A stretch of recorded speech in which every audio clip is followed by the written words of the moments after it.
Breaking updates for all of you. NSG commandos have set up their equipment as of now. This is with regards to the blast that we've witnessed in Rohini earlier itself. They're carrying out search operations at the blast site near the CRPF school in Prashant Vihar. Fresh details are trickling in. NSG commandos have been dispatched on the site. They have set up their equipment. They're carrying out search operations at the moment. This is the latest that we're tracking for our viewers on the broadcast. My colleague Javed Hussain joins on the broadcast with more details. Javed, over to you. What does the situation look like on the ground as of now? देखिए, जिस तरीके से आज रविवार की सुबह करीब 7:35 में जो चश्मदीद आई विटनेस है, एक गार्ड है जो जिसने शुरुआत में बताया वहां पर लोगों को कि एक तेज आवाज सुनी गई है। तेज आवाज सुनने के बाद धुआं उठते हुए देखा गया। उसके बाद दिल्ली पुलिस को 7:47 के आसपास कॉल किया गया। उसके बाद मौके पे पुलिस पहुंची। पुलिस जो इनिशियल मौके पहुंचने के बाद उन्हें लगा कि कुछ ऐसा हुआ है जिससे कि आसपास की गाड़ी और दुकान के शीशे तक पूरी तरह से डैमेज हो गए। इनिशियल जो दिल्ली पुलिस है उन्होंने समझा कि कुछ ऐसा वहां पे धमाका हुआ। उसके बाद जो मौके पर एफएसएल की सबसे पहले एफएसएल की टीम को बुलाई जाती है, यानी कि फॉरेंसिक साइंस लैबोरेटरीज की। उसके बाद क्राइम टीम पहुंचती। उसके बाद दिल्ली पुलिस की जो है बॉम्ब डॉग स्क्वाड टीम वहां पे पहुंचती। उसके बाद दिल्ली पुलिस की स्पेशल सेल और दूसरी यूनिट्स वहां पे मौके पे पहुंचती है। शुरुआत में दिखता है कि दीवार के पास कुछ डैमेज हुआ, जैसे कि दिल्ली पुलिस ने अपने ऑफिशियल स्टेटमेंट में भी शुरुआत में बताया कि दीवार के पास कुछ हल्का सा डैमेज है। उसके बाद दीवार के बिल्कुल सामने की तरफ खड़ी गाड़ियां जो पार्किंग में रोड पे खड़ी हुई थी, उस गाड़ियों की शीशे और दुकान पे भी इसका इफेक्ट हुआ। क्योंकि देखिए, जहां पर ये मौका है, जहां पे ये ब्लास्ट धमाके की आवाज सुनी गई है और जो इंडिया न्यूज के पास जो वीडियो जिसमें साफ एक छत से बनाया हुआ वीडियो है जिसमें कुछ धुएं भी दिख रहा है, ये उसी दरमियान आवाज सुनने के वक्त और जो तेज आवाज हुई जिससे कि लोग मान रहे हैं कि कोई ब्लास्ट हुआ, जिसकी वजह से ये आवाज हुई। इसके बाद ये धुआं निकला। उससे उसके रोड के बिल्कुल सामने की तरफ खड़ी गाड़ियों में और दुकानों में शीशा पूरी तरीके से डैमेज हो गया है।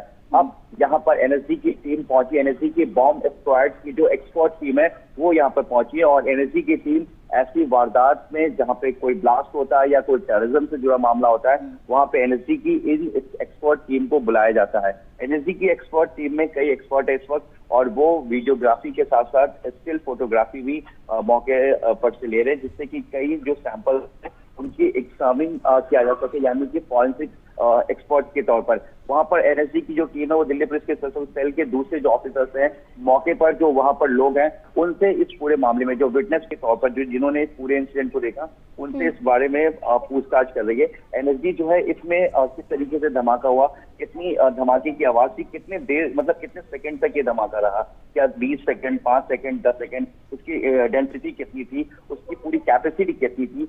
मौके पर से जो ब्लास्ट के बाद से जो कुछ सैंपल्स मिले हैं, जो अभी तक जानकारी मिली, उस पूरे सैंपल्स को कलेक्ट कर रही है पूरी तरीके से जो एनएसजी की फॉरेंसिक टीम है साथ में। इसके बाद फोटोग्राफी और वीडियोग्राफी लेने का मकसद ये है कि इसको वीडियो और ग्राफिक तरीके से इस पूरे जो सैंपल है उसको एग्जामिन किया जा सके। लेकिन अभी शुरुआत में कुछ कहना मुश्किल है, लेकिन जब तक ऑफिशियल तौर पर कुछ ना आ जाए। लेकिन ये वो पूरा एक एग्जामिन किया जा रहा है मौके पर इन्वेस्टिगेशन, जो इस वक्त एनएसजी की टीम वहां पे कर रही है। एनएसजी की टीम अभी कुछ देर पहले वहां पर पहुंची है और ये एनएसजी की बॉम्ब स्क्वाड वो टीम है जो पूरे फॉरेंसिक एक्सपर्ट के साथ वहां पर पहुंची और एक एक सैंपल को पूरी बारीकी तरीके से एग्जामिन कर रही है। दिल्ली पुलिस की स्पेशल सेल जो है, जो टेरर यूनिट पे जो काम करती है, वहां पे जो special CP RP Upadhyay, additional CP PK Kushwaha, इसके अलावा डीसीपी वहां पे अमित कौशिक, सभी लोगों की अपनी अलग अलग टीम है और वहां के आसपास की सीसीटीवी को भी एग्जामिन किया जा रहा है। हम आपको बता दें कि जो मौके से जानकारी मिली है, जो वहां पे टॉप सोर्सेज हैं,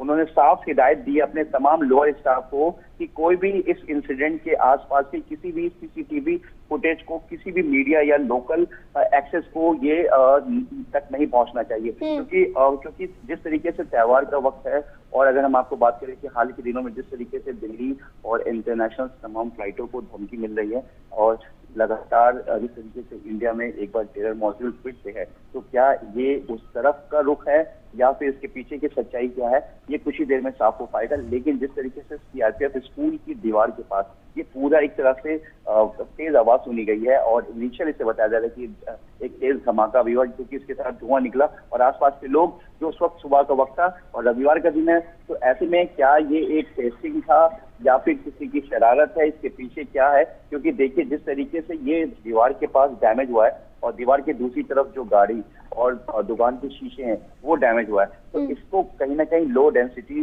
ब्लास्ट से लेकर जोड़ रहे हैं। वहीं दूसरी तरफ से क्रूड बम की तरफ भी जोड़ रहे हैं जो एक छोटा बम होता है।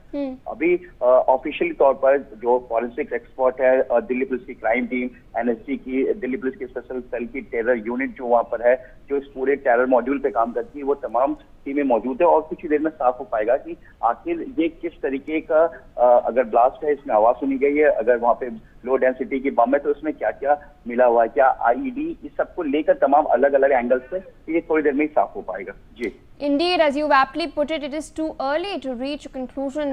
The probe into the matter has just commenced. We'll come back to you, Javed, over the course of the day to get further updates, but we're switching our focus to what's taking place in the Middle East. There's some breaking news that's coming in.